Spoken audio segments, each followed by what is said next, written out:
Hi, my name is Rich. Welcome to Centerspace Maintenance in a Minute. Today we're going to show you how to switch your battery and a smoke detector, especially if it's chirping and driving you crazy. First of all, what you need is a ladder, a chair, anything to get you up to that point.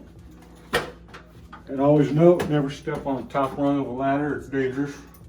Okay, what you want to do, there's a little door right here, you want to pop that open, take your battery out, and you got your new 9-volt, put that in there, and you just shut your door. And when you do that, you gotta sync them all back together. So you push that button, let it beep 3 times, let go, and you're good. Thank you for watching. We appreciate you as a resident and hope you found it helpful. If this doesn't fix your problem, let us know. We'll come fix it for you.